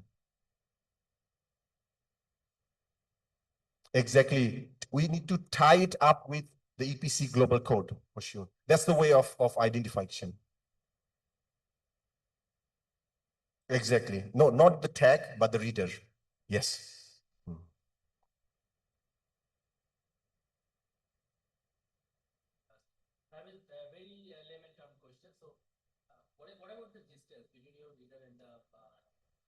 And that's a question that I would like to shy to not always try to hide, myself. The problem with the FCC regulation, that the higher the frequency range, of course, we all know about we are electrical engineers, right? So FCC regulates that higher the frequency, the lower the EIRP. So the problem happens, so far we go only few meters. Yes, that's a huge drawback for our side. However, recently we have almost, actually we got minor correction, actually it will be published inshallah in TIM, IEEE TIM, where we have actually advised to change the regulation. Otherwise we cannot keep up with the market. So let's see that if they can listen to us. Yes. Yeah, there is no free lunch. Yeah, in this dunya, there is no free lunch.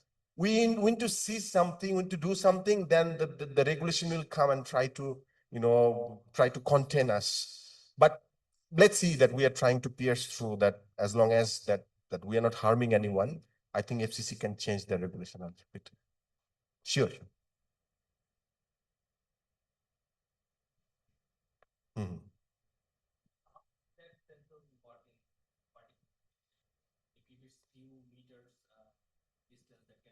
Yeah. Wirelessly, we can use it. We can integrate in any places, wherever. So far, we can say that proximity use, a long distance would not be feasible because the noise will be so high, the signature will be lost. So, but, well, there is never say no in research. We still try, we'll keep, trying to, because I got a new grant, AI integration with this one. It will help for sure, because we'll build up thousands of data and feed it to the machine learning models and give him it showing the pattern, and then possibly it will distinguish between the clutter and the real signature. Hopefully, let's see. That's what we researchers do. Yes. Yeah, for sure. Sensor will help a lot. For AI integration, machine learning, sensor part will help a lot. But let's see, sometimes we also don't know, even though we are experts, Okay, thank you so much. Sure. So I am a system. So I am motivated started your talk by using some term that is CECTE or battery race. So I'm very much interested for your talk, and thanks for your nice presentation.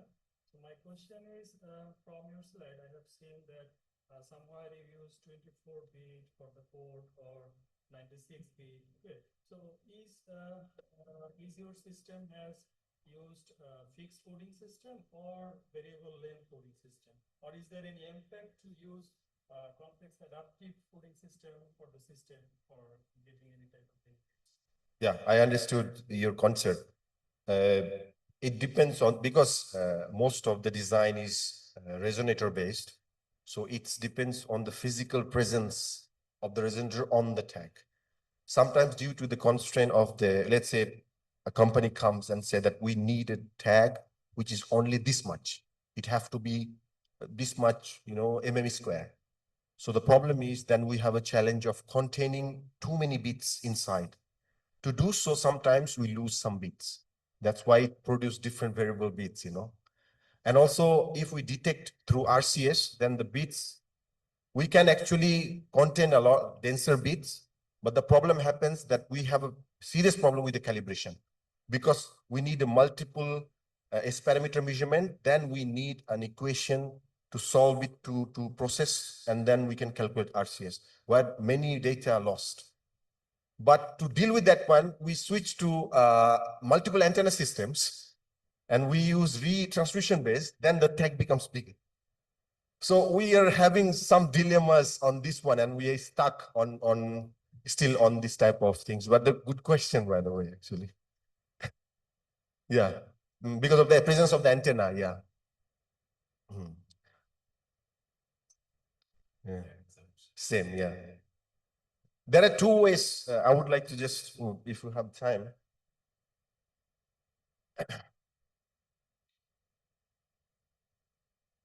Sorry.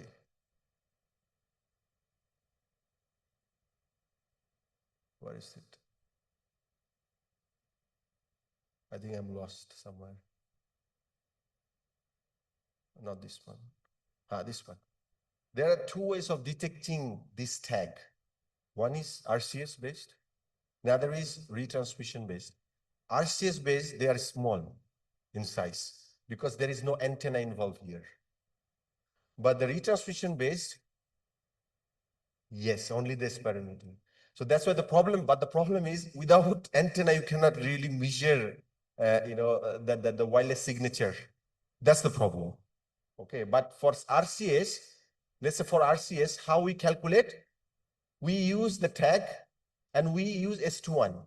And then we use no tag and use another measurement to measure S21.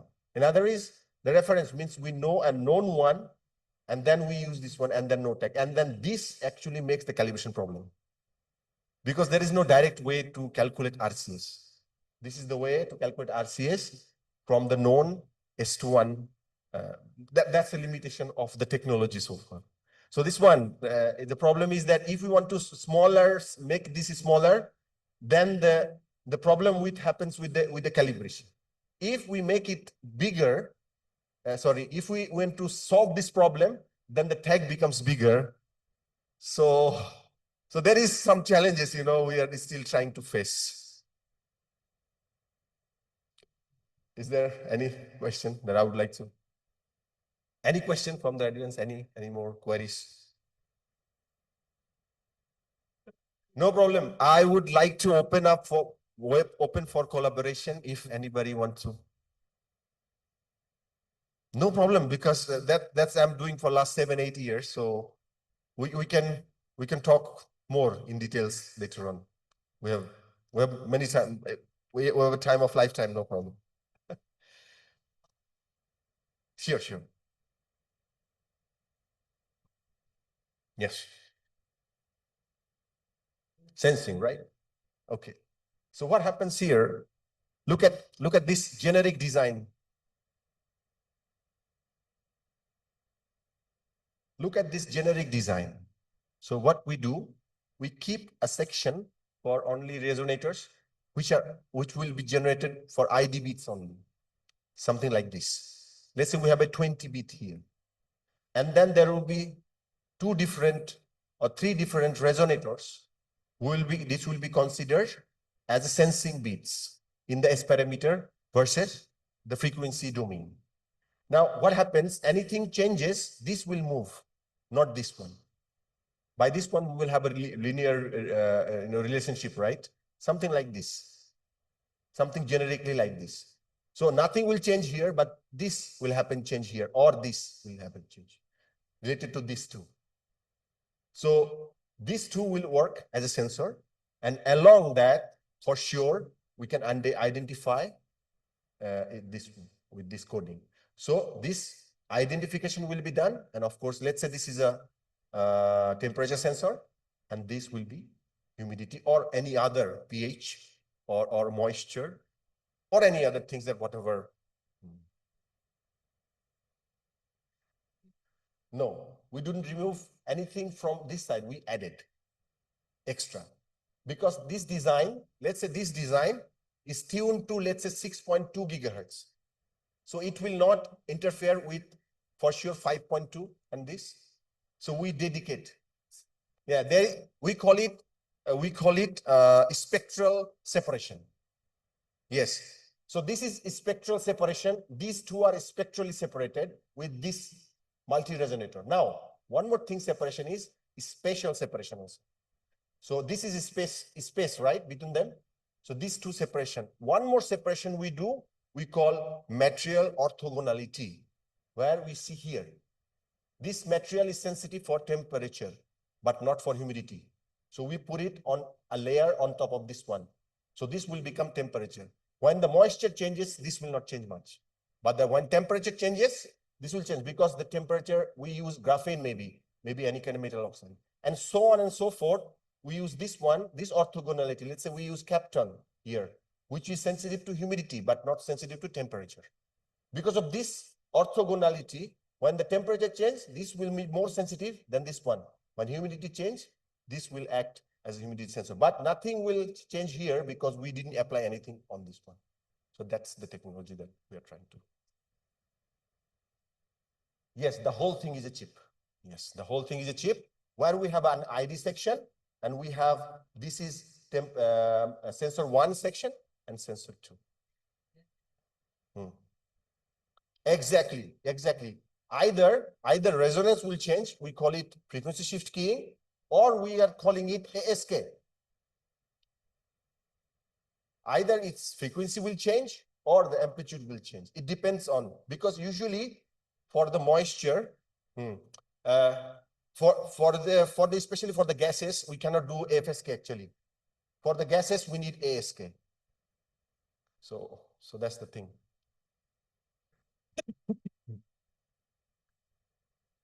Okay, thank you so much.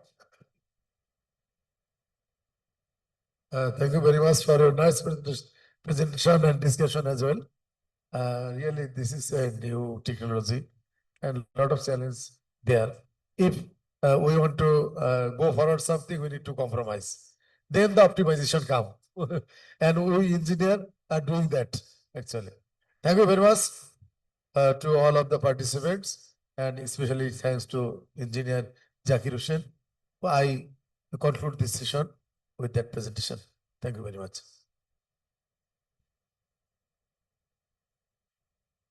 Thank you very much, Honorable Session Chair, Professor Dr. Ajay Krishna Sarkar, to conduct this session. Now, I would request Professor Dr. Ajay Krishna Sarkar to kindly hand over the certificate to the Honorable Speaker of this invited talk. Please clap your hands and welcome our speaker.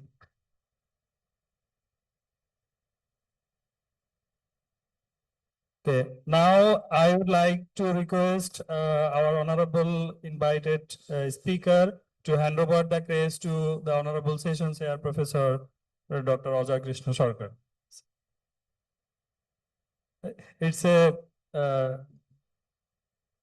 okay. So please clap your hands and welcome Dr. Ajay Krishna Sarkar.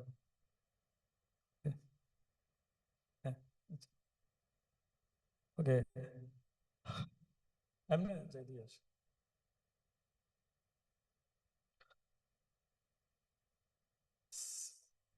Keep, sir. Okay. Dear participants who are connected online, I would request to join our next session that will be held tomorrow at 9 a.m. By using the same link.